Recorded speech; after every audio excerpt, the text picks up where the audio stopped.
I'm more gravity. Let's play chess. We're going to play chess by studying a game I finished just minutes ago. Let's get to it. And the black pieces, king's pawn game. We've seen all this before. And now with d4, um, we're going to capture. This is the Scotch opening. It's a very powerful and awesome tool to have in your repertoire as white, in my opinion. You should learn this opening if you're an e4 player with white. Um,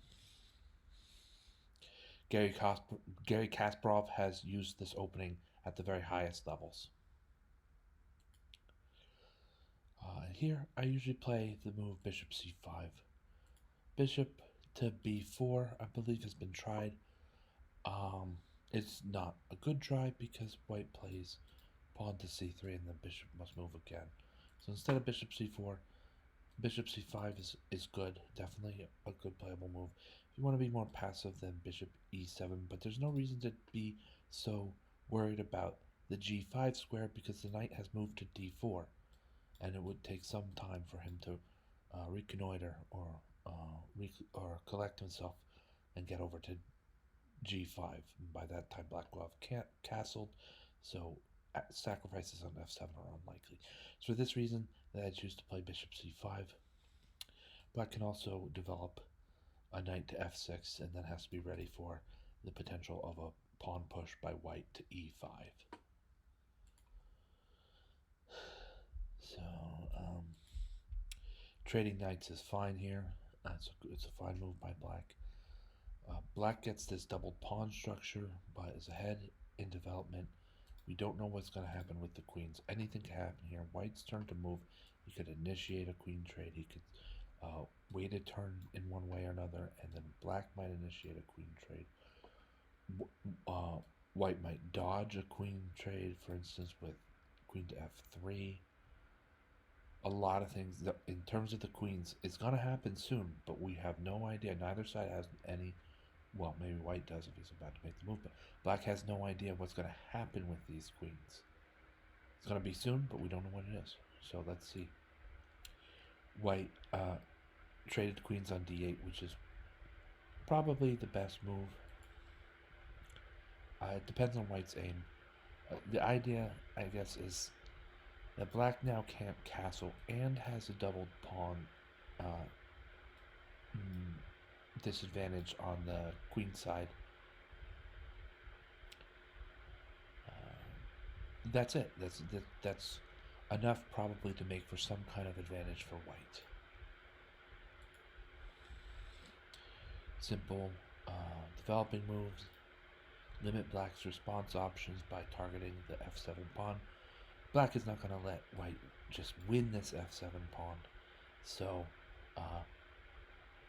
I didn't feel like doing so. I could have played pawn to f6, and in retrospect, that might have been the best move, keeping the e4 pawn away from e5. But instead, I decided let's trade bishops on e6. I was pretty sure my opponent would do so. He did do so. She or they did do so. And this is the position.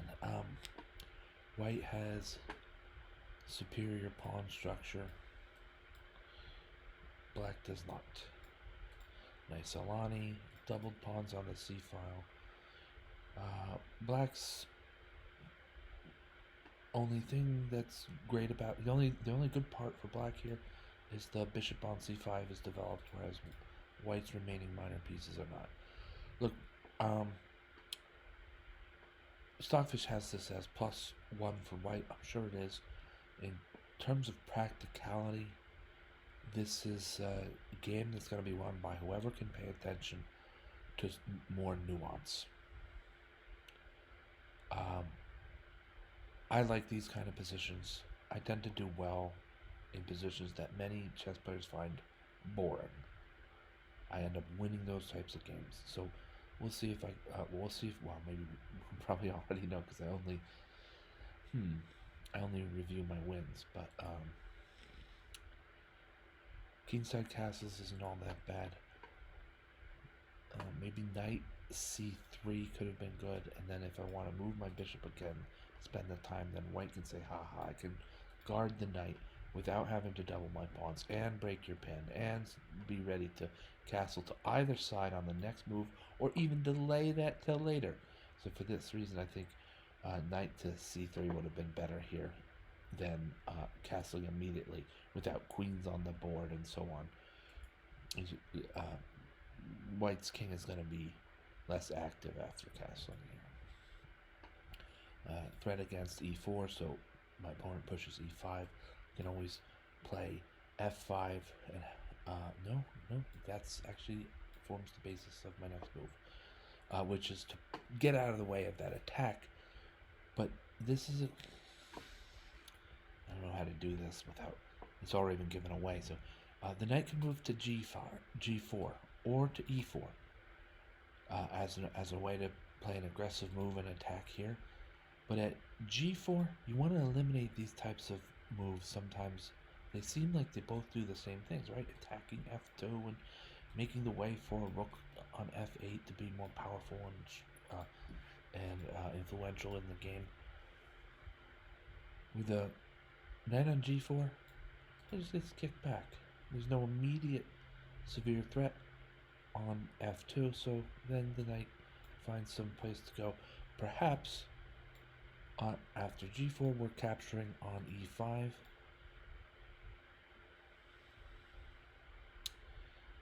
That's to me, that's not the main thing. To me, I like knight e4 because this pawn is pinned. It's like having an almost it's like a ghost outpost on e4. The knight goes to e4, and this pawn is pinned. The knight is very strong, covering many squares in the center of the board. So I played that, exchanging bishops on e3 for nothing more than to double white's center pawns, or have doubled pawns on the e file, except that I'm also going to play rook to f8 when it's appropriate. And now the story of the pawn structure begins to become important. I have these pawns on the c file, but let's take a minute to make a move like b6, and then upon attack maybe c5. And all of a sudden, black forms this structure of pawns that's not so bad. There's still this backward pawn on a7 would say that one of the rooks gets free and attacks the pawn on a7. This rook is already moved to a central square. Well, how about just black squares again? Pawn to a5. We'll have this structure of pawns on the dark squares on the queen side, either like this with the red squares highlight, or like this. You keep it like this with the pawn on a7, and when it becomes threatened, then you move it to a5, showing that your opponent has ways to move. This pawn is very well protected on a5. Versus, let's think about white's doubled pawns. These are weaknesses. This pawn here, this is one of them. This is a horribly destroyed pawn structure. And so then when my opponent plays knight to c3, Stockfish picks up on this immediately. Of course I'm going to double pawns.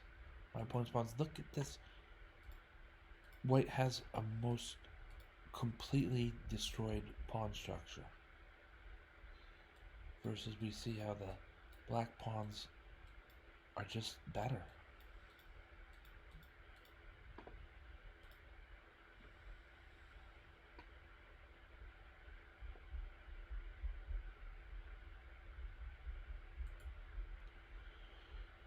Rook d8, grabbing a central file, and here we see the idea of the queenside pawns on dark squares come to life. b6.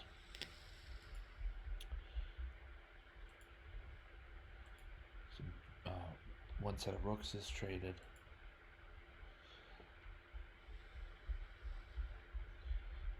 we're going to look at this position. And we're going to use the forces. Clock. My opponent has a minute extra, 1 minute and 1 second extra of clock. So that's to white. King safety is not an issue for either side. Both kings are safe.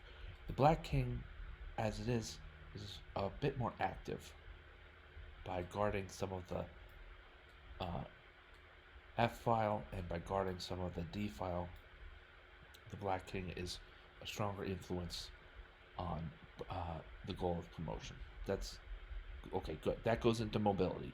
Black has better mobility.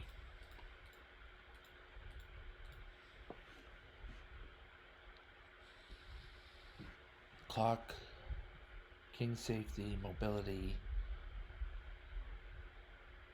space. It's hard to say. Space doesn't really, it's not a thing in this game. I wouldn't really count this game as a game that concerns space. Initiative. Well, in this move, I've chosen this move because white has just wasted this move to go to C1. Why would white be protecting the back of these horribly doubled pawns?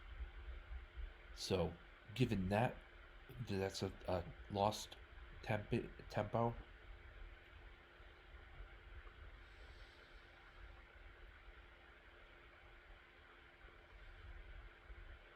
And that it's black's turn to move. And black can act on his superior mobility on the D file.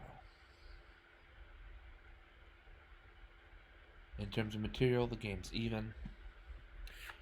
And so overall, we see that black has a strong positional advantage, and most of that is because of the fractured nature of white's pawns. There's so many targets, some of them are going to fall, and black is going to be ahead 2, 3, or 4 pawns.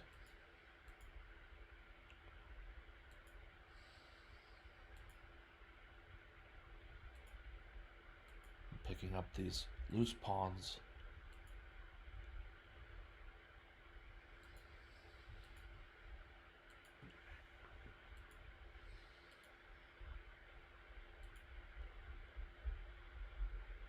I hold on to our pawns because we're the side with superior force. Meanwhile, white must spend a move to evade the attack on his, her, or they rook at d4. Whatever happens, the a2 pawn is going to fall soon. You can always support c5 by king d6, just like that. So some of this is pretty much picking up pawns. This was a nifty move here. I'm not afraid to double pawns on the c file, because once black's rook is out of the position, is off the board, then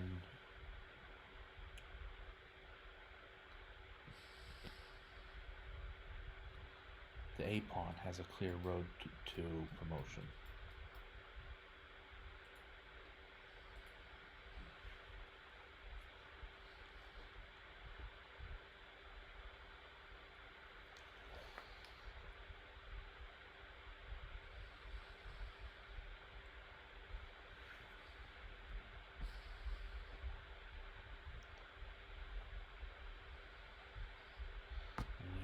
Promotion and then a resignation. Overall, a great game. I enjoyed that game. I felt my opponent had no reason to hang his, her, or they head. I played a great game. I have no reason to hang my head. And that's how it was. Mostly, theme of the game, pawn structure. Just destroy your opponent's pawn structure and then trade down till when you can pick them off one by one. Alright, thank you for watching. I'm More Gravity. Thank you everybody, thank you Gravitrons. I'm More Gravity. Have a great day.